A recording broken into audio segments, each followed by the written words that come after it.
Բարի երեկո հարգելի հետևորդներ, եթերում պրեսինգն է, այսօրվա իմ զրուցակիցը քաղաքագետ Արմեն Մինասյանն է։ Բարի երեկո, պարոն Մինասյան, շնորհակալ եմ հրավերս ընդունելու համար։ Պարոն Մինասյան, իհարկե շատերը հիմա խոսում են այդ թվում իշխանությունները եւ մասնավորապես Նիկոլ Փաշինյանը 26 թվականի ընտրությունների մասին, հերթական ընտրությունների մասին, սակայն ես մի քիչ թերահավատ եմ, թե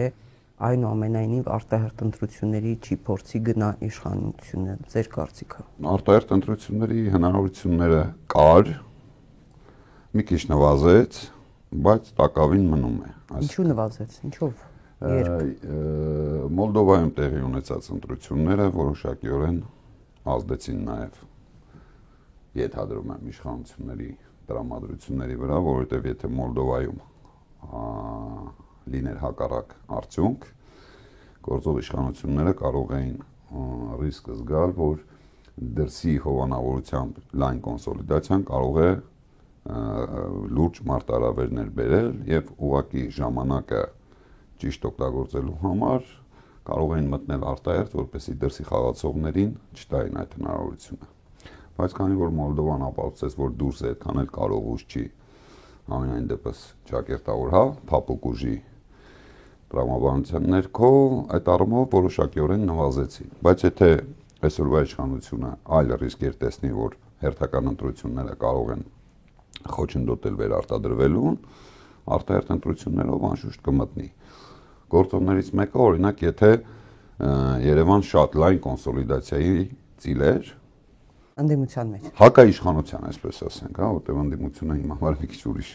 տերմին է։ Իշխանության դեմ տրամադրված ուժերի հասարակության համապատասխան սեգմենտների լայն կոնսոլիդացիայի հնարավորություն եթե լինի, բնականաբար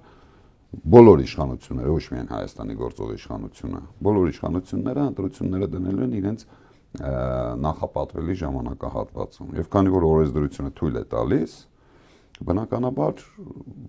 մենք չենք կարող բացառել նման հնարավորություն։ Խաղաղության պայմանագիր կոչվածի կամ Վաշինգտոնյան ստորագրված թղթի Թրամփի ներկայությամբ վկայությամբ այդ թղթի էյֆորիան անցավ։ Ես տեսնում եմ հիմա փորձում են էլ ջանքեր գործադրեն, որպեսզի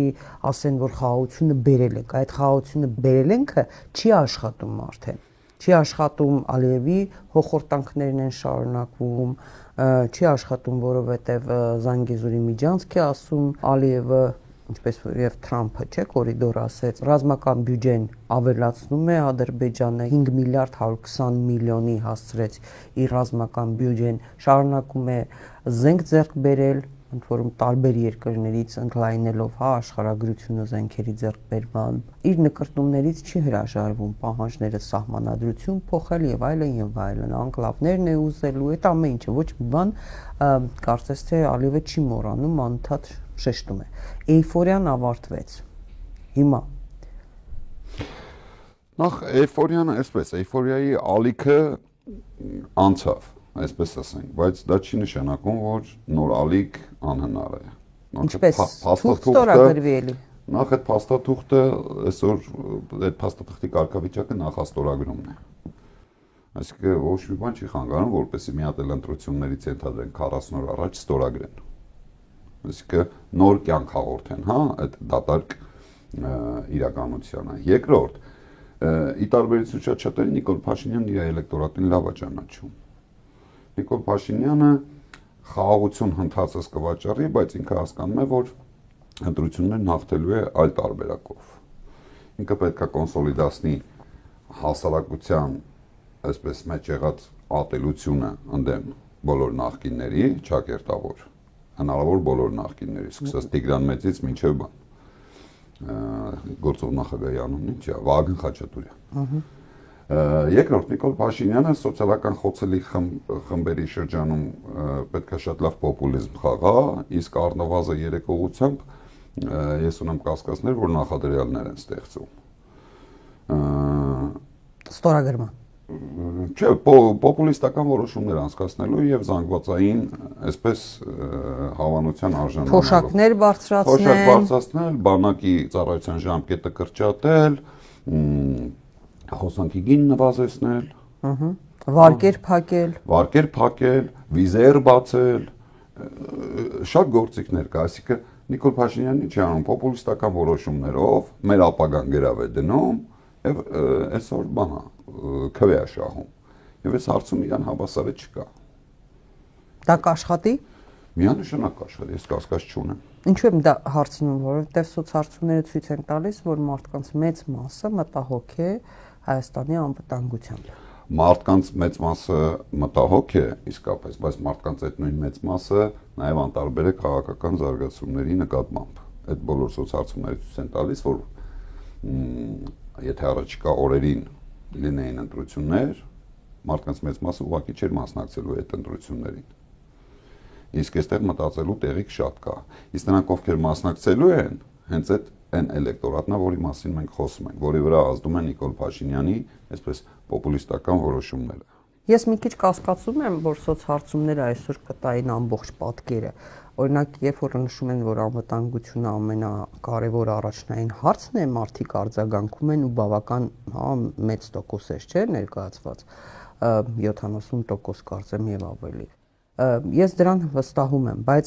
երբ որ նախապատրաստական աշխատանքներ լինի արտահերթ ընտրություններ, թե հերթական ընտրություններ, այդ ժամանակ, այսինքն քարոզարշավի process-ներում արված սոցհարցումները կտան ավելի պատկերը, արդյոք մարդիկ կմասնակցեն, թե անտարբեր կլինեն։ Տեսեք, մենք առնվազն 2021 թվականի ընտրություններից սկսած ունեցել ենք ընտրական process-ներ, այդ թվում նաև թիմ ընտրություններ Երևանում։ Գյումրին իհարկե տարբեր է, մնացած համայնքները բավականին փոքրաթիվ են, որպեսզի համեմատական անցկացնենք, բայց փորձը ցույց է տալիս, որ իսկապես մեծամասնությունն անտարբեր է։ Ոստի մարդիկ վարկագիծ դրսևորում են աբսենտիզմով, չմասնակցելով այդ process-ներին։ Հիմա դրա պատճառները կարելի է երկար վերլուծել։ Իմ ընկալումը հետևյալն է։ Չեմ հենվում սոցիոլոգիական հարցումների վրա, որովհետև նախ մասնակից չեմ ճիշտ վերլուծության համար, հետո չունեմ նաև անկետաները, թե հարցադրումներն ինչպես են տրվել, ինչ պատասխան ստանալու համար։ Բայց իմ անձնական շփումները ցույց են տալիս հետևյալը. մարդիկ իսկապես մտահոգ են անվտանգային խնդիրներով, մարդիկ իսկապես համարում են, որ Նիկոլ Փաշինյանը ոչ միայն էֆեկտիվ կառավարիչ չի այդ խնդիրները լուծելու հարցում, այլ խիստ վտանգավոր է այդ խնդիրների արդյունավետ լուծման համար, բայց մարդիկ չեն տեսնում այլ լրանք։ Եթե մի փոքր ավելի պրիմիտիվ բանաձևեմ, հետևյալն է, Նիկոլ Փաշինյանը կառուցում է խաղաղություն, կամ կառուցում է կամ ուղղակի խոսում է այդ մասին, վերջը ինչ-որ բան է ասում։ Մեծամասնությունը դրա հետ կամ համաձայն է, կամ համաձայն չի։ Իմ ընկալմամբ, իմ միջավայրում, այն սոցիալական միջավայրում, որտեղ շփումներ եմ ունենում, միանշանակ համաձայն չեն, որտեղ հասկանում են, որ խաղաղությունը թղթով չի լինում։ Բայց բոլոր դեպքերում այդ մարդն ինչ-որ բան է վաճառում քաղաքական շուկայում։ Դիմացը ինչ կա, սա է խնդրեմ։ Այս հասարակության մեծ մասի անտարբերությունը ոչ թե բխում է խնդիրների նկատմամբ անտարբերությունից։ Խաղաղություն է վաճառում, թե պատերազմ է վաճառում։ Նոր պատերազմ է վաճառում։ Ինքը խաղաղության անվան տակ վաճառում է ապագա։ Մենք չգիտենք պատերազմ կլինի, թե չէ։ Ո՞վ ասես, որ պատերազմ կլինի։ Այսօրվա իմունիտետի լիարժեք բացակայության պայմաններում Հայաստանին ծնկի բերելը ինչ պատերազմա պահանջվում։ Հարցը միայն ուղիղ Հայաստանի եւ Ադրբեջանի միջև պատերազմը նկատի ունեմ։ Նույն օրինակ, երբ որ Ջեֆրի Սաքսը խոսում էր մեր լրագրողի հետ, ինքը ասաց, որ ձեր իշխանությունները Վաշինգտոնյան այդ թղթով ոչ խելամիտ քայլ են անում, Հայաստանը ներքաշում են Իրանա-իսրայելական մեծ սպասվող պատերազմի մեջ։ Ես հիպոթետիկ չունեմ տվյալներ, բայց հիպոթետիկ կարող եմ ենթադրել, որ Հայաստանը պոտենցիալ ներքաշված է այս աշխարհում բոլոր հնարավոր պատերազմների մեջ, որովհետև Հայաստանը դիմադրելու ունակություն իսկապես չունի։ Մեր երկրի վարչապետը բոլորին ասում է հա։ Ինքը մի շաբաթվա մեջ եղել է Մոսկվայում, Նյու Յորքում, Ստրասբուրգում, բոլոր տեղերում ասել է հա։ Իսկ նշանակում է, որ Հայաստանը սուբյեկտությունը լրիվ կորցրել է եւ Հայաստանի անվտանգությունն ապահովում է ոչ թե Հայաստանի կարողությունների շնորհիվ, այլ այլոց բարեհաճության։ Հիմա եթե ինչ-որ մեկի մտքով անցնի, որ սա պետք է պլազդարմ օգտագործի Պակիստանն օգտագործի Հնդկաստանի դեմ կամ հակառակը լիովին հնարավոր է, խնդիրը որն է։ Պարոն Մինասյան, խոսեցիք Մոլդովայի ընտրությունների մասին, փաստորեն Մոլդովայի նախագահ Մայա Սանդուի Եվրոպամետ գործողություն եւ Համերաշխություն կուսակցությունը հաղթեց ընտրություններում ռուսամետ հայրենասիրական դաշինքից 2 անգամ շատ ձայն հավաքելով։ Իհարկե մասնակցությունը բավական մեծ էր, 1.6 միլիոն մարդու մասնակցության մասին է նշվում եւ Սանդուի կուսակցությունը 50% ձայն է հավաքել, այսինքն դարձյալ մեծամասնություն է կազմելու։ Նշվում էր, որ արդեն իսկ բողոքի ակցիաներ էին կազմակերպվում, մարդիկ խոսում էին կեղծված ընտրությունների մասին, չեմ խոսում նույնիսկ Ռուսաստանից տարբեր պաշտոնյաների հայտարարությունների մասին, բայց հետաքրքիր էր այն, որ քվեարկության հենց նախաշեմին Մոլդովայի կենտրոնական ընտրական հանձնաժողովը արգելեց ընդդիմադիր 2 կուսակցությունների մասնակցությունը, հա, նշում էին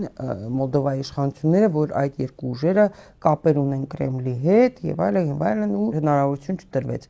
Փաստորեն Սանդուն հիմնականում ձայներ հավաքեց Սփյուռքի շնորհիվ, բայց իհարկե օրինակ Ռուսաստանում ապրող քաղաքացիներին իրենց ընդամենը 10,000 քվե էին տվել քվեաթերթիկ եւ ասել էին այդքանը բավարար է ձեզ, այդքանը հերիք է։ Հիմա դուք խոսեցիք Գյումրիի նաև ընտրությունների մասին, շատերը զուգահեռներ էին անցկացնում ընդդիմության ներկայացուցիչներ, ես ինքս մեր նկարահանող խմբով երբ որ գտնվում էի Գյումրիում այդ օրերին, դա լրիվ ուրիշ ընտրություններ էր եւ դու տեսնում էիր ինչ կլանային պայքար է, ինչ ընտանեկան, միջմարտկային հարաբերությունների, հա, պայքար է, ուղղակի նույնը չէ եւ չհնարավոր չէ համեմատել Հայաստանի, ասենք, որևէ ընտրությունների հետ։ Պլյուս դրան դա ի վերջո տեղական ինքնակառավարման մարմնի ընտրություն էր։ Հիմա եղավ Մոլդովան ավելի է ցույց տալիս, թե ինչ կարող է տեղի ունենալ։ Մոլդովայի սցենարի մասին թեթև ասեցիք, ինչ կարող է տեղի ունենալ։ Մոլդովական սցենարը ինչքանով կարող է իրականություն դառնալ։ Երեկ ես օրինակ Հրանտ Մելիք Շահնազարյանի հետ զրույցում ասացի, որ չի բացառվում, արդեն հող են նախապատրաստում, չէ, իրենց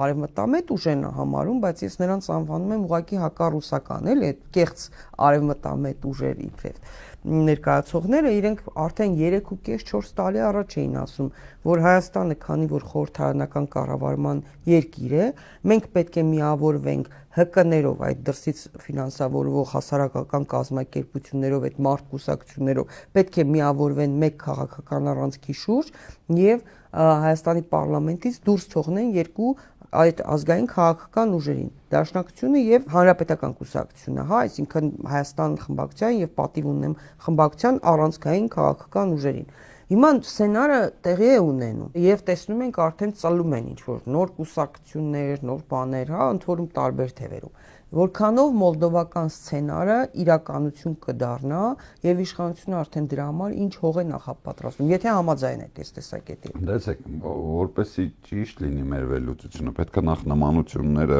ֆիքսենք, հետո տարբերությունները եւ հասկանանք գործոններից որը ավելի ազդեցիկ կլինի։ Ես առիթ ունեցել եմ անդրադառնալու, հավանաբար արագ փորձենք այդ հիմնական գործոնները ֆիքսել։ Նախ ինչ ցույց տվեց Մոլդովան, որ հետխորհրդային երկրները, որպես այդպեսին, բավականին խորը պառակտում ունեն, տարբեր հիմքերով։ Նախկիններ, ներկաներ, չգիտեմ, արևմտամետներ, ռուսամետներ, տարեցներ, երիտասարդներ, ցանկացած սեգմենտների միջև անջրպետները բավականին խորն են եւ շատ հաճախ էս տարբեր սեգմենտները բավականին հետաքրքիր ձևով համընկնում են։ Օրինակ Մոլդովայում ռուսամետներն են հիմնականում տարեց բնակչությունը, առավել երիտասարդները այսպես կոչված եվրոպամետներն են։ Երկրորդ կարևոր բանը Մոլդովայում ինչ ցույց տվեց, որ երբ որ երկիրը չի ունենում սեփական օրակարգ, դրսից օրակարգը դառնում է դոմինանտ։ Մենք փաստացի Մոլդովայում ունեինք հետևյալ վիճակը. կար արևմտամետ կոնսոլիդացիա Մայա Սանդուի շուրջ եւ չէր թաքցվում, որ ընդդիմադիր հատվածում բավականին լայն կոնսոլիդացիա է, որի այսպես կուլիսներում հովանավորը հենց Մոսկվան է։ Սա երկրորդ էական հանգամանքը, որ կարող է մեր դեպքում էլ աշխատել, եւ երրորդ կարևորը, որ Մոլդովայում գործող իշխանության դեմ փորձ էին անում պայքարել նախկին նախագահները։ այդ լայն կոնսոլիդացիան չնայած նախկին նախագահների միջև եղած տարաձայնություններին, բայց իրանք փաստորեն եկել են ընդհանուր հայտարարի եւ փորձում են ընդհանուր ճակատով պայքարել Սանդուի դեմ։ Իսկ որոնք են տարբերությունները։ Էական տարբերությունը ամենակարևորը իմ կարծիքով այն է, որ Հայաստանը բոլոր դեպքերում front line, հա, առաջնագիծ չէ։ Արևմուտք Ռուսաստան դիմակայության մեջ, ինչքան էլ մենք զգում ենք այդ դիմակայությունը մեր երկրի ներսում, մեր երկրի շուրջ ծավալվող իրադարձությունների վրա, բայց բոլոր դեպքերում այն ինչ կատարվում էր Մոլդովայում, մենք դրան չենք հասել։ Եվ փառքասու որ չենք հասել։ Երկրորդ կարևոր հանգամանքը Մոլդովայի սփյուռք եւ հայկական սփյուռք ասվածները դրանք խիստ տարբեր բաներ են։ Մոլդովայի սփյուռք ասվածը հիմնականում Մոլդովայի այն քաղաքացիներն են, երկու գլխավոր սեգմենտ կա, որոնք աշխատում են Ռուսաստանում, ունեն Մոլդովայի անձնագրեր, բավականին սփռված են Ռուսաստանի տարածքում 200,000-ից ավելի, շատ ավելի, 250,000 ավելի, այո։ Բայց Մոլդովայում կա մի հետաքրքիր զանգված, որոշ հաշվարկներով բնակության միջև 1/3-ը, ովքեր ունեն Ռումինիայի անձնագրեր, բացի մոլդովականից, որովհետև ըստ էության նույն ազգն է եւ Ռումինիան բավականին հեշտացված կարգ է տրամադրել նրանց, ովքեր Ռումինիայի տարածքում ունեն բարեկամներ կամ նախնիներ, ձեռք բերելու այդ անձնագրերը։ Այդ անձնագրերն ինչ հնարավորություն են տալիս Եվրամիության տարածքում, Շենգենի գոտում, ազատ ելումուտի եւ աշխատանքի իրավունք։ Եվ դրանք բավականին մոբիլ սեգմենտ են, այսինքն իրանց երբ պետք է գալիս են Մոլդովա, ավելին Մոլդովայի պետությունը նրանց համար բուն ընտրություններում կազմակերպում է նաև օտարերկրյա, այսպես տեղամասեր քվեարկության համար։ Հայկական սփյուռքի պարագայում սա մի քիչ շատ ավելի բարդ է։ Ըստ որում այս երկու սեգմենտները Ռուսաստանում բնակվող եւ Եվրոպայում բնակվող հասկանալի է թե ինչ նախապատվություն ունեն։ Եվ այո, ոչ միայն այս խորհրդանական ընտրություններում, նախորդ նախագահական ընտրություններում, որտեղ Մայա Սանդուն հաղթեց, բուն Մոլդովայի ձայներով Սանդուն պարտվել էր, բայց Եվրոպայից եկած ձայների շնորհիվ նա կարողացավ հաղթել։ Սա է էական։ Հիմա ստեղից հետևություն անենք։ Հա, սրան գումարվում է նաև որ Մոլդովայում այո պայքարից իրավական ընթացակարգերի միջոցով հանեցին քաղաքական ուժեր, ավելին Գագաուզիայի ղեկավարին ով ընդդիմադիր էր, փաստորեն ազատազրկեցին, կարելի է այդպես ասել։ Այսինքն ուժային գործիքակազմը օգտագործվեց։ Եվ ամենակարևորը, որ ֆիքսվեց, որ այն բոլոր երկրները առաջին հերթին իդեմս Եվրոպայի եւ եվրոպական ինստիտուտների, որոնք վերջին 30 տարիներին կուսք էին ծեծում ժողովրդավարական արժեքների համար, երբ որ վրա հասնում պահը եւ աշխարհաքաղաքական մրցապայքարի մեջ են, մոռացության են մատնում այդ ամեն ինչը։ Այսինքն չի կարելի ապավինել դրսին, Մոլդովայի փորձը տալիս։ Երկրորդը, հասարակությունը բոլոր դեպքերում երկփեղկված է եւ եթե մենք պատասխանատվության զգացում ունենք պատմության առաջ ապագայի հանդեպ, պետք է փորձենք մեղմել։ Հասկանալի է, որ Նիկոլ Փաշինյանն ամեն ինչ փորձելու է անել, հա, գուցե նախկինները չաշխատեն, բայց հիմա էլ սպառնալու է պատերազմ ցանկացողներով։ Եվ դա աշխատելու է։ Կամ մեղադրելու է, որ չենք ուզում, որ մարդիկ լավ ապրեն։ Այսինքն հոսանքի գինը նվազեցնելու է, պարտքա վերցնելու, դա սուբսիդավորի, ու երբ որ դրա դիմաց խոսես, քեզ մեղադրելու է, որ դու չես ուզում, որ մարդիկ լավ ապրեն։ Հա, բայց այդ պարտքը գրվելու է պետության եւ քաղաքացու վրա։ Մարդիկ այդքան չեն խորանում։ Տեսեք, հիմա մեր երկիրը ծայր աստիճան անարդարացի երկիր է, բայց մարդիկ չեն հետաքրքրվում, չեն խորանում դրա մեջ։ Ամենապրիմիտիվ բանը ասեմ, էկոնոմիկայի նախարարը պրեզենտացիա է անում վիզերի, հա, թռիչքները եւ Երևանի բազա դառնալը, որը մեկը չի ասում, այդ ամբողջ հասարակությունը վճարում է, սուբսիդավորում է այդ թռիչքները, բայց դրանից օգտվում են ինչ-որ սահմանափակ թվով մարդիկ։ Այսինքն մենք բոլորս վճարում ենք, մենք բոլորս վճարում ենք, մի 10,000 մարդ ամեն օր գնում է Հռոմ գալիս է։ Կամ ենթադրենք Երևանի կենտրոնում մոդեռնիզացնում են բաները, ենթակայանները ենթադրենք էլեկտրացանցերի։ Եվ այդ ներդրումները են առնում հոսանքի սակագնի մեջ, որի համար վճարում է ամբողջ հանրապետությունը։ Հեռավոր գյուղերում հոսանքի լարումը 150-160 վոլտից չի բարձրանում, բայց այդ աղքատ գյուղաբնակ ժողովուրդը վճարում է, որպեսզի Երևանի կենտրոնում լինի բան մոդեռնիզացիա, նույնը ջրամատակարարման ոլորտում,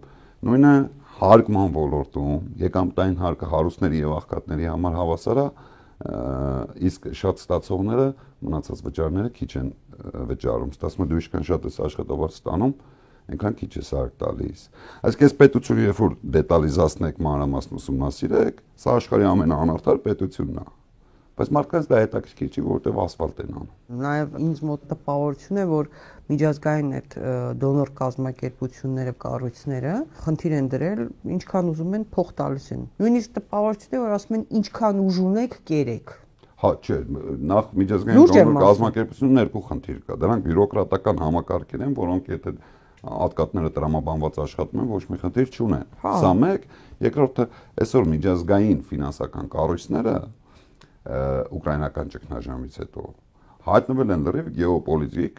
կոնյունկտուրայի ներքո։ Իրանց որոշումները տնտեսական արդյունավետությամբ չի կարելի չափել։ Իրանց որոշումները չափվում են քաղաքական նպատակահարմարությամբ։ Եվ եթե պետք է որպեսի Նիկոլ Փաշինյանի կառավարությունը մակրոտնտեսական կայունության խնդիր չունենա,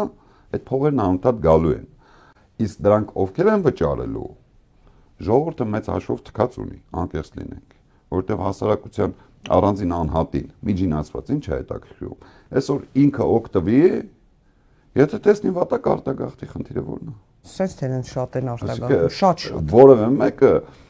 այս պետության հերանեկարի հետ, ապագայի հետ հույս չի կապում։ Պրոբլեմն էստեղ է։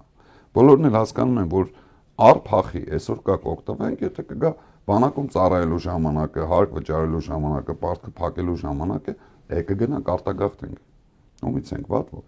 Կարող է այդպես չի։ Չէ, դե ըստ էության նաև տեսնում է իշխանությունն է այդ ռեժիմով ապրում։ Հա, իշխանությունը այդ ռեժիմով է հենց ապրում։ Հա, չէ, նույնիսկ անհատների մակարդակով եւ հենց այսպես հավաքական կոչվածը միջինացված քաղաքացի է, էլի։ Հա, այդ ես այդ օրինակը բերել եմ ընդդիմադիր падգամավորներից մեկը իշխանական падգամավորին ասում է դեռ անցյալ տարի էր, ասում է, ինչ եք անում, դուք հասկանում եք, որ ձեր հետևից գալու են, դուք պատասխանատվություն եք կրելու, ասում է, եթե երկիր կմնա, մեզ կգտնեք պատասխանատվության կկանչեք։ Բայց ես մարդիկ գիտեմ, ովքեր մեքենան այսպես խոտ տված են քնում։ Հա, ես էլ գիտեմ, որ բակերը լցրած են պահում, վառելիքը տեղը լինի։ Սա է, մեր իրականությունը սա է։ Որ ցանկացած պահի։ Դրա համար ինչքանով էֆեկտիվ կլինի աշխատել այն ուղղությամբ, որ գիտեք ինչ կա, ձեր ապագան վաճառում է Նիկոլ Փաշինյանը։ Բայց չբացատրեն դա։ Լավ, այդ դեպքում ինչ է ուզում լսի ես քաղաքացին։ Պետք է փորձել։ Դե ուրեմն ասել վերկացեք, հասարակության ինչ ունեք հավաքեք գնացեք։ Հասարակության մեծամասնությունն իրականում շատ ավելի առաջադեմ է, քան իր էլիտան։ Ուղղակի պետք է գտնել ճիշտ կոնսոլիդացման հիմքերը։ Օրինակ, որը կարող է ամենահեշտը ցանկացած պետություն դա պայմանագիր է քաղաքացիների միջև։ Մեր քաղաքացիներին պետք է մի հատ ընդհանուր հայտարարի բերել, ինչի շուրջ ենք պայմանավորվում։ Օրինակ, մեր համար կարևոր է, որ մեր պապերի երկրում ազատ անկախ ապրենք սեփական հայեցողությամբ եւ ապրենք լավ, նորմալ, ու սահմանենք որն է այդ լավը։ Մեր ժողովրդին ինչ առաջարկվում։ Մեր ժողովրդին առաջարկումը կամ դու պետք է ապրես խաղաղ ամեն օր փառատոնների մասնակցես, քո ֆունկցիան մենակ լափելն է։ Հա։ Էլ մյուս տարբերակն էլ ասում է, գիտեք ինչ կես կյանքում ամեն ինչ անցողի կա, մնայունը հայրենիքն է։ Ձեր անելիքը բան հայրենիքի համար մեռնելն է։ Իսկ չկա որևէ միջանկել տարբերակ, որ ցկտենք խաղ ապրել ու բարեկեցիկ։ Հիմա քաղաքական դաշտում որևէ ողջամիտ առաջարկ կա սրա շուրջ, որպեսզի մարդիկ համախմբվեն։ Որ գիտեք ինչ կա, այո, եկեք ապրենք անվտանգ, արժանապատիվ, բայց նաև փորձենք բարեկեցիկ ապրել, հանրային ռեսուրսները արդյունավետ բաշխենք։ Այս մասին կա որևէ բան առաջարկ պետք է ներկայացնել։ Իհարկե։ Ինչպես է դա ես Դեմ օրինակ իմ դրած օրինակների վրա եմ ասում։ Օրինակների վրա եմ ասում։ Ինչի պետք է սահմանամերձ գյուղի բնակիչը վճարի հոսանքի նույն գնով ինչ որ Երևանի կենտրոնում։ Իհարկե դա աբսուրդ է։ Ինչի պետք է այդպես լինի։ Երկրորդը, ինչի պետք է բարձր լեռնային գոտում ապրող բնակիչը գազի համար վճարի նույն գինը ինչ որ բանում, ցածրադիրում։ Չէ՞ որ ունի այնտեղ ապրելու համար ավելի շատ էներգիա է ծախսում։ Բա մենք ասում ենք համաչափ զարգացում, բա մենք ասում ենք, որ սահմանամերձ բաները բնակչությունը չարտագաղթի, բա գործ պետք է անես, որ չարտագաղթի։ Այսինքն, երբ որ ասում ենք հասարակական պայմանագիր, ամեն մի բնակավայրի, ամեն մի քաղաքացու, ամեն մի շերտի պետք է առաջարկել պայմաններ կյանքի կենսագործունեության, որը իրան կկապի այս հողին։ Ոչ թե բանա պաթոսախեղտ անուն հայրենիքի երկեր կամ կենազներ խմել։ Գործնական ծրագրեր պետք է տալ, որպեսզի մարդը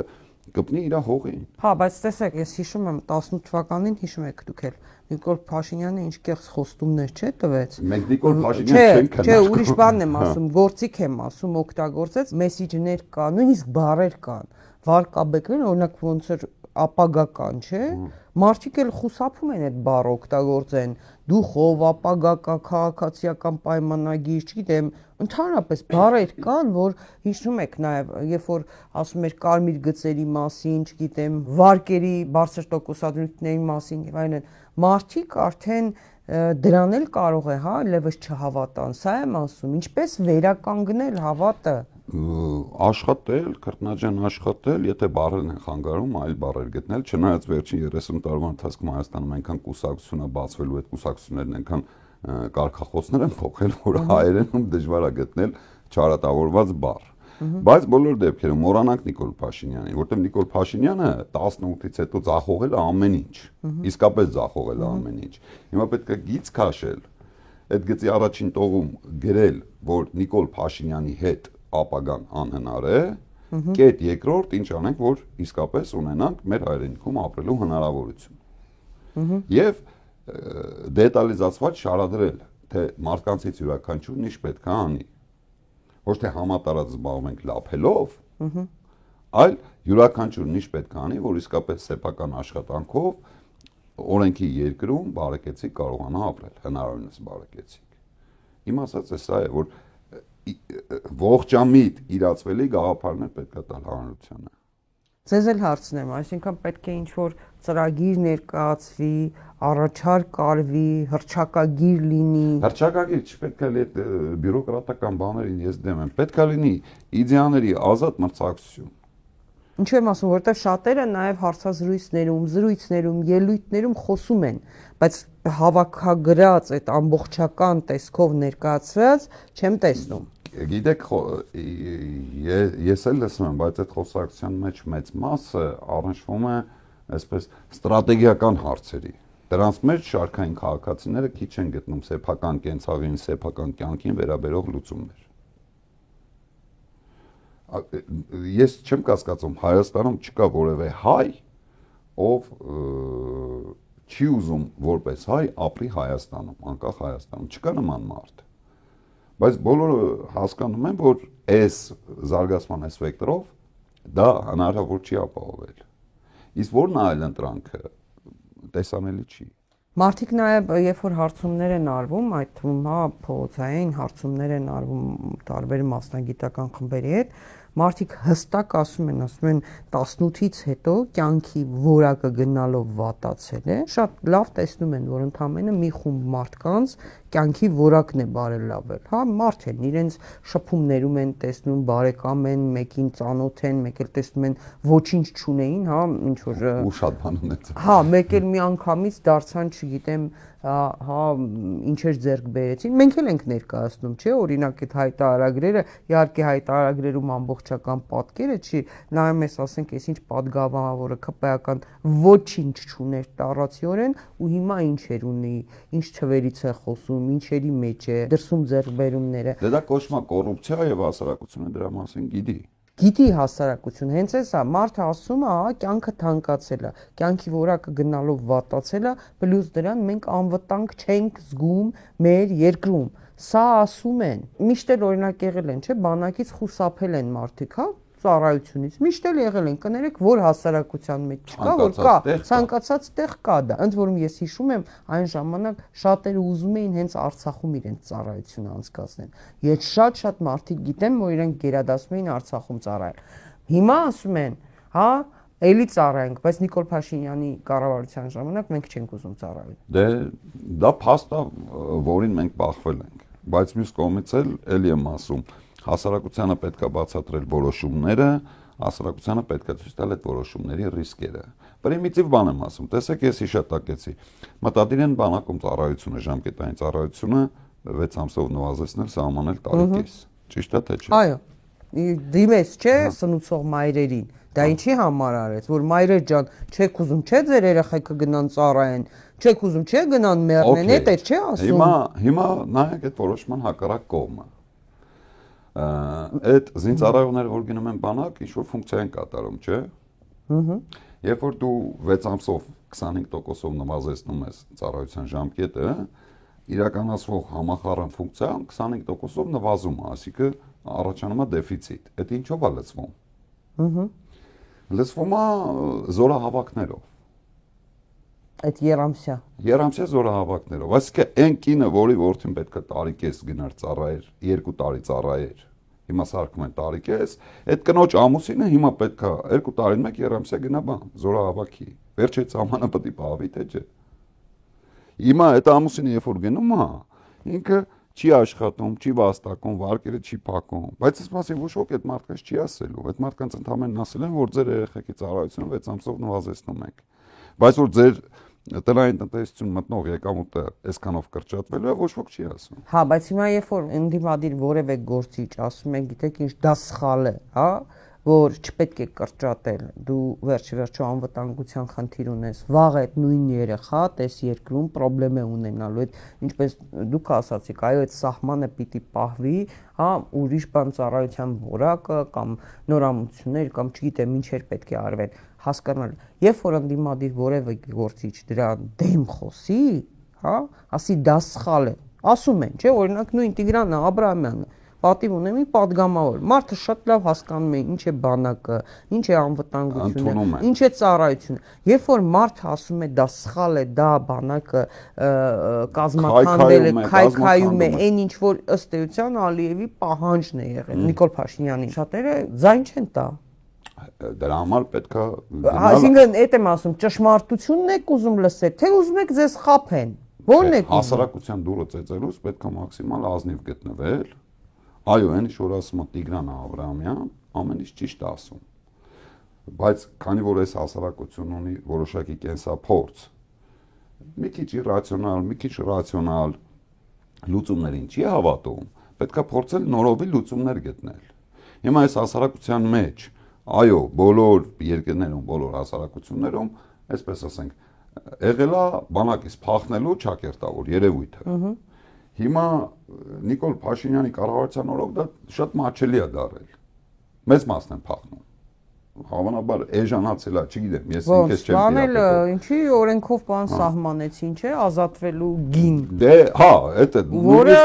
օրինականացրեցին ընտանիքները կարող են։ Հիմա դու պետք է հասարակության դուրը ծեծես, ու ասես, լսի, դու ընդունում ես, որ պետք է ունենանք պաշտպանված երկիր։ Դու ընդունում ես, որ հենց մենք պետք է պաշտպանենք, մեր փոխարեն ոչ ոք դա չպետք է անի։ Ոնց ենք անում, որ բոլորս մեր մասնակցությունը բերենք այդ հարցին։ Եկեք ֆիքսում ենք, որ բոլորը գնում են բանակ, ոչ ոք չի ազատվում։ Հա? Ոչ ոք։ Նախկին 30 տարում մենք ունեցել ենք շատ թերացումներ, հատկապես վերջի 7 տարում խայտառակ թերացումներ։ Եկեք վաղվանից ֆիքսում ենք, որ բոլորը գնում են ծառայության։ Եվ յուրաքանչյուրը ծառայում է իր կարողությունները, ֆիզիկական, մտավոր կարողությունների հանգույն։ Այսինքն դուք ու կյանքի կարող ծառայել այս ոլորտում։ Հա, եթե մարդը ֆիզիկական խնդրեմ ունի, ներողություն արտահայտության ես։ Վերջը քաղաքացիական կյանքում ինչ որ ֆունկցիա կատարում են, չէ՞, այդ մարդիկ։ Բանակում չկա տես ֆունկցիա, որի համարժեքը քաղաքացիականում չկա։ Որը մեկը չի ասում, որ իրան գնան ավտոմատը վերցնեն, հենակետ պահեն։ Բայց այդ բանակում շատ գործ կա։ Այդ բաներին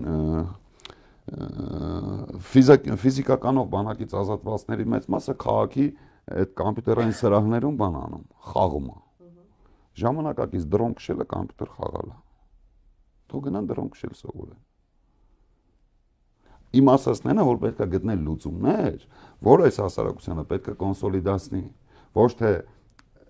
սևեռվելով անցյալի սխալների վրա, անընդհատ խոսենք դրանից։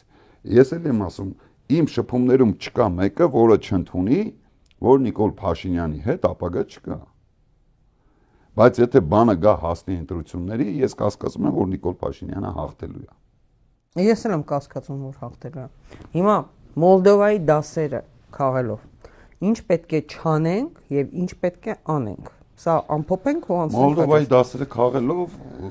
պետք է չանել առաջինը, չապավինել դրսին։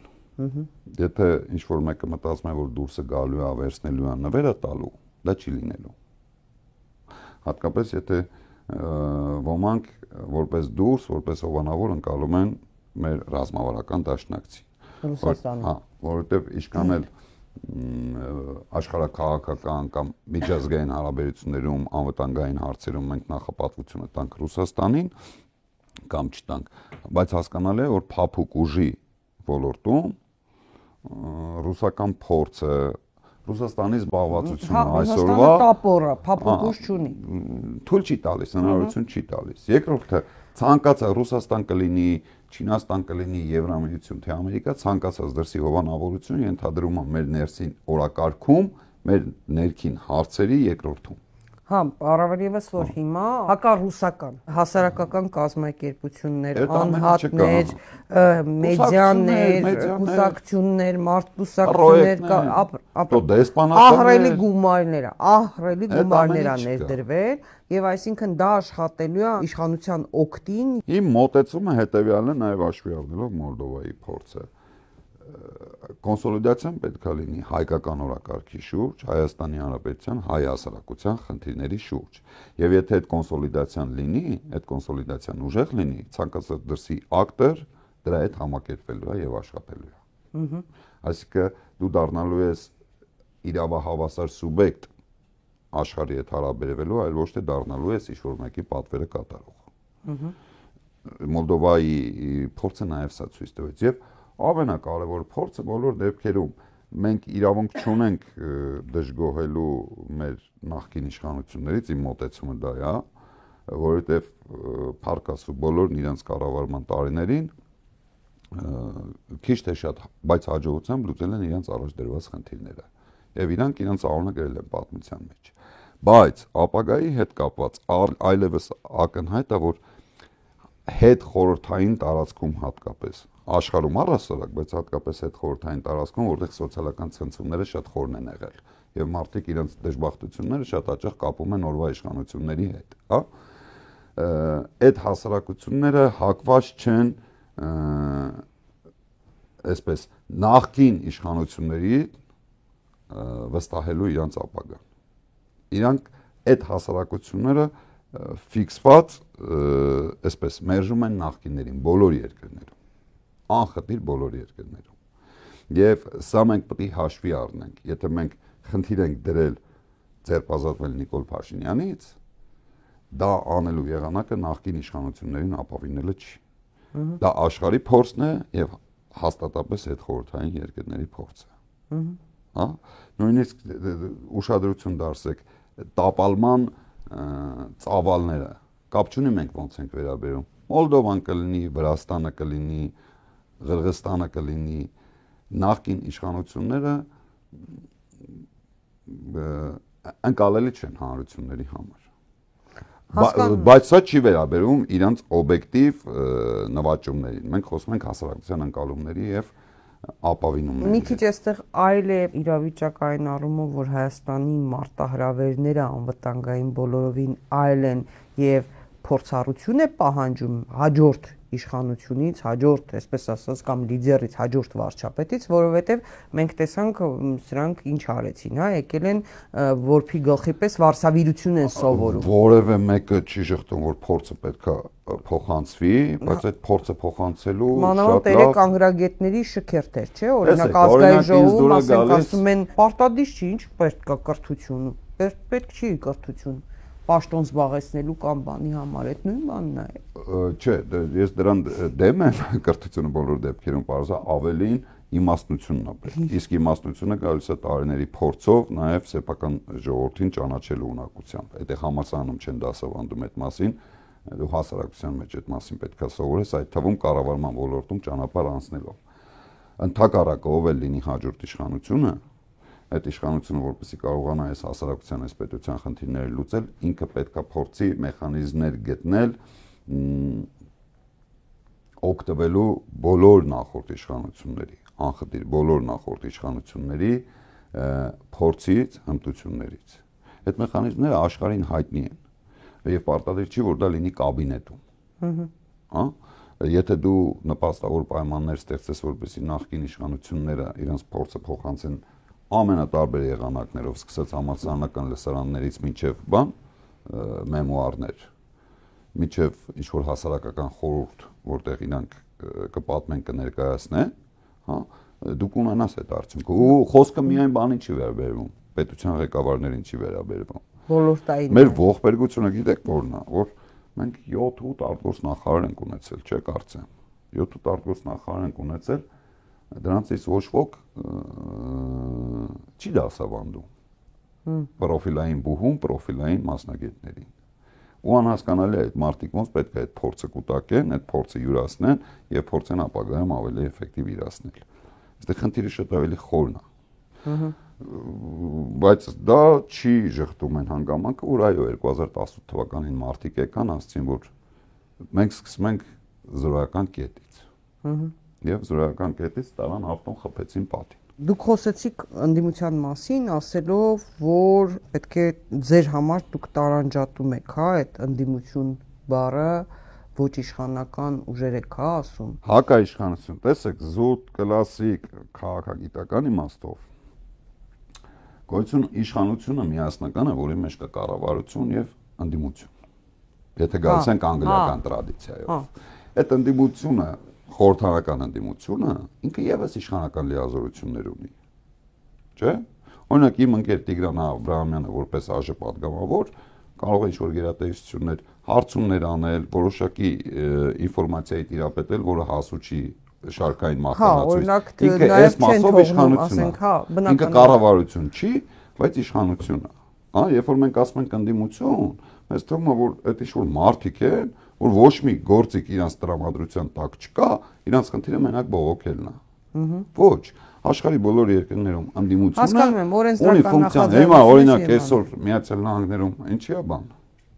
Բյուջեն չեն հաստատում։ Այդ ընդդիմություն կոչված չէ, որտեղ սենատորը գիտի, որ ինքը իշխանություն է։ Հա, նախագահ չի, բայց իշխանություն է։ Ասելիքս որն է, ընդդիմությունը շատ ավելի նեղ է, քան հակաիշխանական զանգվածը։ Հակաիշխանականը միշտ ավելի լայն է, որտեղ ոնց է տարբերում, որտեղ հիմա շատ կան նաև ստեղծվում են իրենք ընդդիմադիր խոսույթով են հանդես գալիս, բայց հետագայում երբ որ մի քիչ ավելի խորանում ես, հասկանում ես, որ չէ, իշխանության հետ փոխկապակցված մերձիշխանական միավոր է։ Այսինքն բոլորը կարան ունենան պրոքսիներ ժամանակակից կյանքում հասարակական հարաբերություններում, այդ ինչպես պիտի տարբերի բա, մարդը ինչպես տարբերի։ Սկսած մինչև Facebook-ի մարդը, որը չունի այդ ֆիլտրերը, մարդը պետքա տարբերի գաղափարները։ Մեր խնդիրն է, որ քաղաքական շուկայում իդեալներ չկան։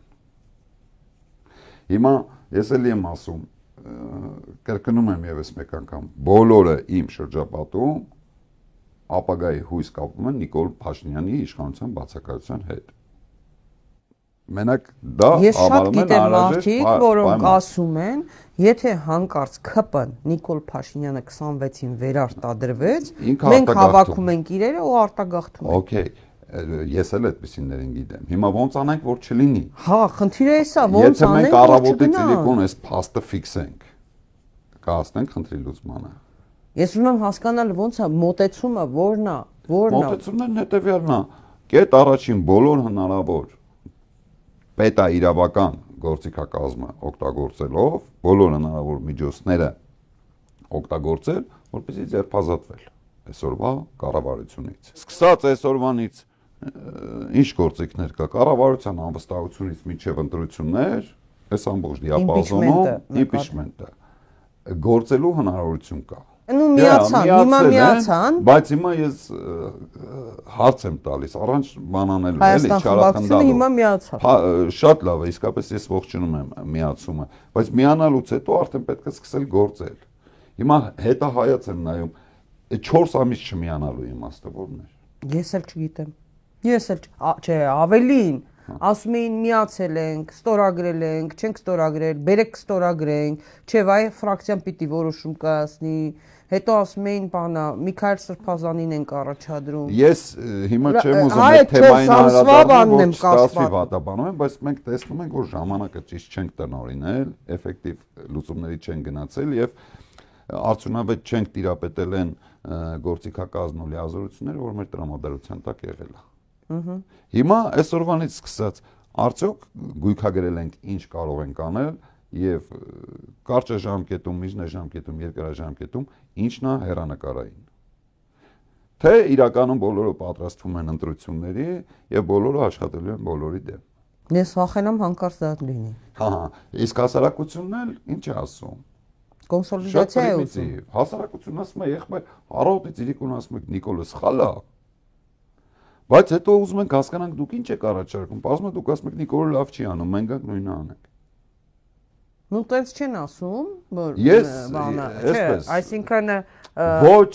բացառական կրթություն ունեցող մարդկանց բանն է։ Իրական այդ ընդդիմության հատվածը ասում է Ժորժ ջան, հնարավոր է այս թուղթն էլ բանակցել, հնարավոր է բոլորի հետ բանակցել, կներեք, մինչև 18 թվականը ինչ էինք անում, հա, բալանսավորված քաղաքականություն, համ Արևմուտքի հետ էինք աշխատում, համ ՆԱՏՕ-ի հետ էինք աշխատում, համ Ռուսաստանի հետ էինք աշխատում, հա, այսինքն դա ասվում է, բայց հիմա ինչու չի լինում այդ կոնսոլիդացիան։ Էլի եմ ասում, որտեղ հասարակության հետ ազնիվ չենք, որտեղ հասարակությունն ասում ենք մեր գերագույն խնդիրը իշխանափոխությունն է, բայց հասարակությունը զգում է, որ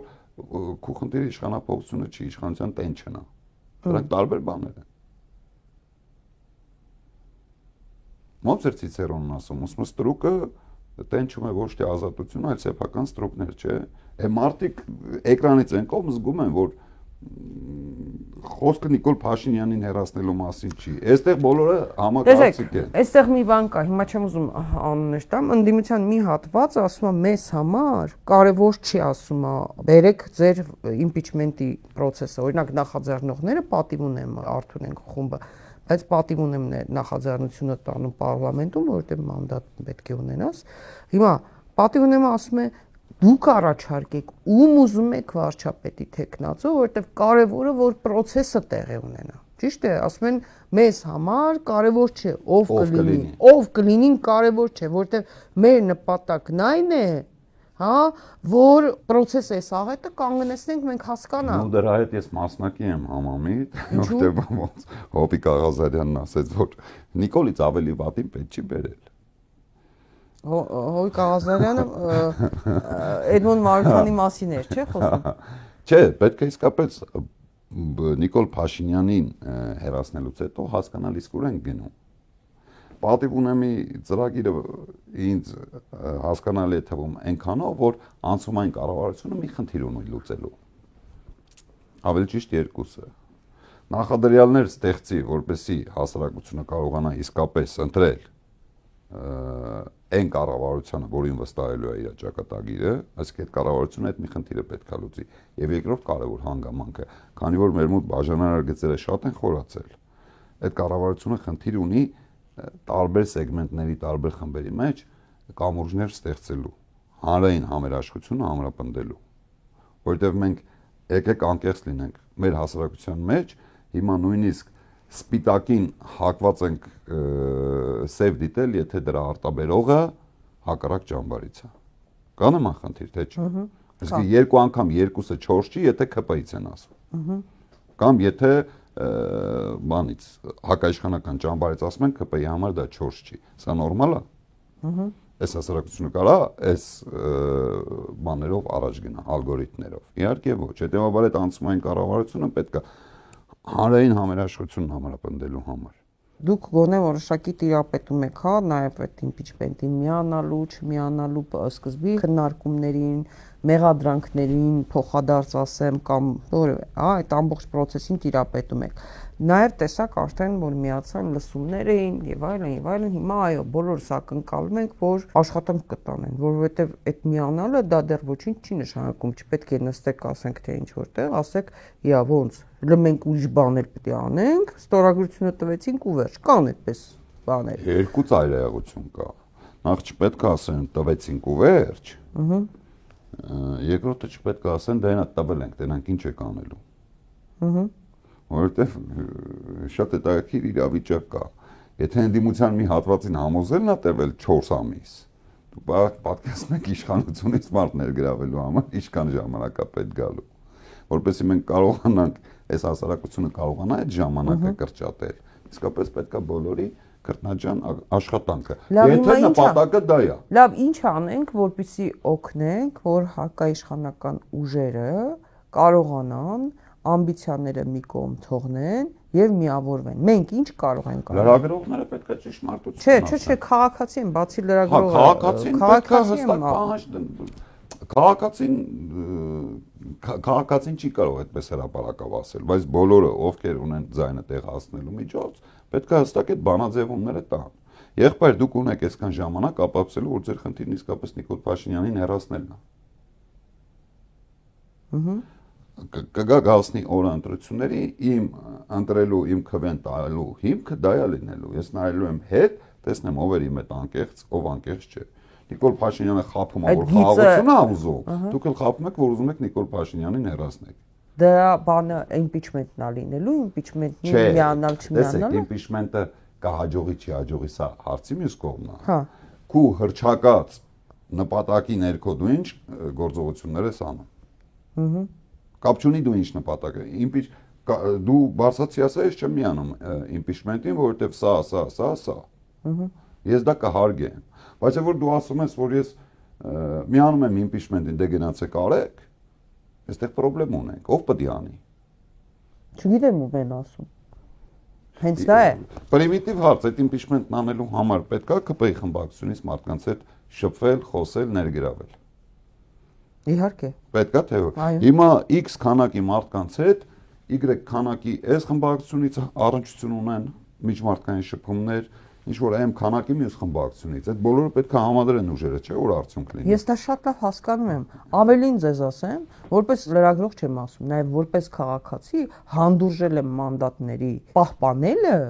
նրա համար, որ ինչ որ process կլինի անվստահության process եւ այդ մանդատները ի վերջո պետք կգան, որտեվ երբ որ շատերը ասում էին մանդատները վայր դրեք, հա, անդիմությանը, ես հասկանում եմ որ քաղաքական ճգնաժամ չի առաջանալու եւ նաեւ մասնագետների այդ զրույցներն էին ինձ դրան բերել, հա, որ դրանից քաղաքական ճգնաժամ չի առաջանալու, բայց մյուս կողմից դա չի նշանակում, որ պետք է գնալ ու շարունակել հարց տալ, Նիկոլ Փաշինյանը թամաշան ստանա, գնա ծախի արևմուտքի կամ ինչ որ X կենտրոնների վրա ասի, տեսեք, ինչ ա եղել, բան նորմալ խորհրդարան է, որ պարլամենտ, որ երկրում չեն, կոշիկել են, շպրտում, շիշել են, նորմալ է երևում։ Այ ես շատ լավ գիտեմ, ասում են ինչ ա եղել, դեմոկրատիա է, հələ ցույց տվեք Թուրքիայի պարլամենտում ինչ ա լինում, Իտալիայի պարլամենտում ինչ։ Ավել եք նայեք, որ դուրսնել ուզում է շատ հարցերի վրա աչք փակի։ Հանդուրժել ենք, աչքներս փակել ենք, չէ՞, բայց մի բանի համար, որ այդ մանդատները մի օր են պետք գալու եւ այդ օրը այդ անվստահություն հայտնելու գործընթացի մի օր, 10 օր, 100 օր, դրա համար ես ասում եմ անդիմությունն այլ բան է,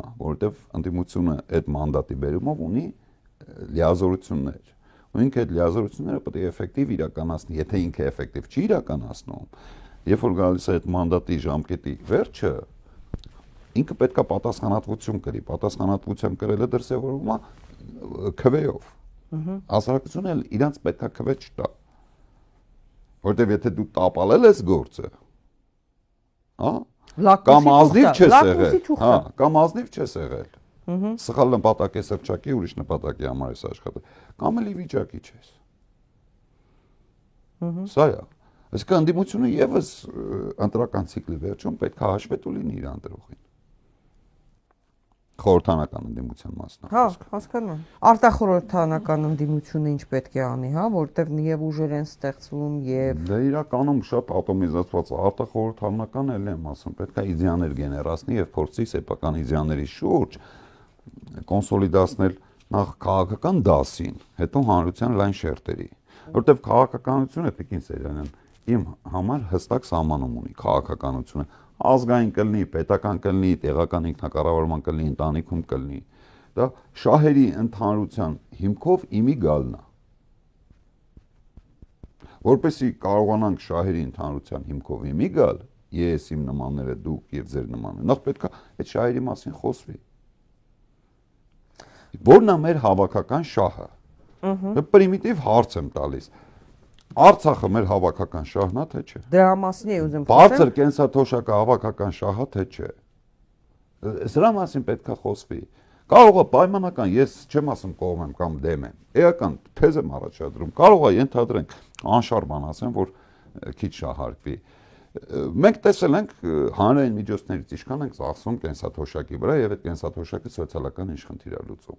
Մենք այդ վերլուծությունն ունենք։ Իսկ միգուցե ավելի ճիշտ է մենք այդ կենսաթոշակների վրա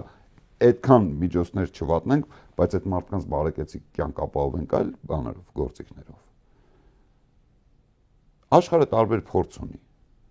Մենք դրա միգուցե արժի այն մարդկանց, ովքեր իրենց ծնողին պահում են իրենց տանը, եկամտը հարկը նվազեցնել, ասել գիտես, ինչ կա մենք որպես պետություն չենք ուզում քեզանից հարկ վերցնենք, որ քո ծնողին թոշակ տանք, արի դու մեզ հարկ մի տուր քո հորն ու մորը պահի։ Ենթադրենք։ Մեխանիզմ է, չէ՞։ Տեսեք, անվտանգային Ղարաբաղ գեոպոլիտիկա չեմ ասում։ Բայց մենք ապրում ենք մի հասարակության մեջ, որտեղ թոշակը հարց չի լուծում։ Պետությունն էլ էֆեկտիվ չի տնօրինում այդ կենսաթոշակային բաները, միջոցները։ Ավելին կներեք նույն եվրոպական երկրներում կենսաթոշակային ֆոնդերը այնտեղ էլ խնդիրներ ունեն։ Ես բազմաթիվ նույնիսկ հայեր գիտեմ, որ վտանգից, որ հիմա փլուզվում է, գումարները հանում են, հա, նույնիսկ ինչ-որտեղ է բան ձեռք բերում։ Գիտեմ, այդ process-ը կա, դրա համար եմ ասում։ Հիմա նորմալ պետությունը, եթե ուզում է ապագա կառուցի 30-40 տարվա կտրվածքով, ինքը ինչ-որ եղանակով պետք է լուծի, չէ՞ դա։ Վերջը փորձը ցույց տվեց, որ սերունդների համերաշխության համակարգը չի աշխատում։ Աշխատում էր 19-րդ դարում, 20-րդ դարի առաջին կեսին շատ փայլուն, հիմա չի աշխատում։ Որովհետև դեմոգրաֆիայի բերումով հասարակության կառուցվածքը փոխվել է։ Այո։ Այս խնդրին լուծում իմ տատն ու պապը գյուղում սրանք չեն հասկանում։ Իրանք մենակ գիտեն, որ եկած թոշակը չի երիքում օսանքի փողը տալու։ Այդ գիտեն։ Հիմա այս պետությունը այդ խնդրին պետք է լուծում տա, թե պետք է խափի անընդհատ, որ Չիլիից էս բարեփոխումը բերեցինք, Պորտուգալիայից էս մեկը բերեցինք, դե ինչ անենք, որ չի աշխատում։ Պարոն Մինասյան, ուղղակի այնքան վնաս է տրվել, մենք վնասի մասշտաբը դեռ իրական չենք պատկերացնում։ Ես չգիտեմ, հա, դա այդ ծավալները ոնց է մեզ հայտնի դառնալու, սկսած Արցախի կորուստից մարդկային այդքան կորուստը, որը ժողովրդագրական լուրջ խնդիրներ է առաջացրել, հա, այդքան երիտասարդների զոհաբերելը, տարածքային կորուստները, մենք ծավալները ու մինչև պետական ինստիտուտներ, ազգային անվտանգության կառույցներին, բանակին հասցված վնասները, то գյուղնախարություն փակելը, էներգետիկայի ոլորտին, մշակույթին, սպորտին, ոլորտ չկա, հա, երեք օրինակ դուք սովորական Դաբաղի օրինակով բան եք, չէ՞, բացատրում, ձեր գրառումն եմ հիշում, որ Դաբաղի դեմը չեն կարողանում սովորական առնեն եւ ասենք առողջապահության նախարարը ելույթներ ունենում առողջապահական ապահովագրության մասին, ասում ես Աստծո սիրուն կլինի չմոտենաք, չկպնեք դրան, էլի, որովհետեւ խնդրում եմ հեռու մնացեք, մենակ թե էդ էլ վարի չտակ։ Մի օրինակի էլ էի կանդրադարձել, երբ որ քաղաքապետը որոշում է կայացնում, որ հեռախոսները արգելում է բանին, դպրոցներում, կրթության նախարարը որոշում է, որ պետք է հեռախոսով կարդալ գիրքը։ Սա է։ Էս եմ ասում, էս աբսուրդ է։ Բայց տեսեք, ես դրա մասին եմ ուզում խոսեմ։ Մենք որքան էլ նայեք, խոսում ենք գյուղատնտեսությունից, խոսում ենք առողջապահությունից, խոսում ենք որևէ ոլորտից, մեկ ասենց գնում գալիս է անվտանգությանը։ Որովհետև դրանք բոլորը անվտանգային խնդիրներ են։ Գնում հասնում ենք, հա, օրինակ Արցախի խնդրին, գնում ենք Սյունիքի խնդրին ենք բախվում, այսինքն բոլոր այդ հարցերի լուծումը քաղաքական է։ Տեսեք, այսօր օրինակ ընդդիմության ֆրակցիաներից Հայաստան խմբակցությունը նախագիծ էր ներկայացրել հայոց ցեղասպանության ժխտումը քրեականացնող, ԿՊՆ մերժեց, ինչպես եւ հա որևէ նման բան լինելու է, այսինքն բայց մենք հասկանում, ճիշտ է, մեր սերունդը մենք չէինք սպասի, որ մի օր այնպեսի Հայաստանում կլինենք, որ մենք ստիպված կլինենք օրենքի նախագիծ բերել, որ ցեղասպանության մեր շղթումը քրեականացնել է պետք եւ այլն։ Բայց ինչ հարցի գալիս ենք, վախվում ենք։ Մյուս կողմից իշխանությունները ինչ են անում։ Արցախի մասին խոսել է ՔԽ, ով որ Արցախի մասին խոսում է պատերազմ ուզում, ով որ Սյունիքի մասին անհանգստանում է պատերազմ ուզում, ով որ Տավուշի մասին խոսում է պատերազմ ուզում, այդպես չեն ներկայացնում։ Այդպես են ներկայացնում, բայց ինչ, հիմա ինչ անել։ Դրա համար էլ օրինակ ես տեսնում եմ քաղաքական գործիչներ կան, անհատներ կան կամ կառույցներ կան, միավորումներ կան, իրենք քաղաքականությունից չեն խոսում։ Քաղաքական բաներից չեն խոսում։ Ես չեմ հասկանում այդ դեպքում։ Կներեք, այս բոլոր հարցերի դաբաղի հարցնել է քաղաքական։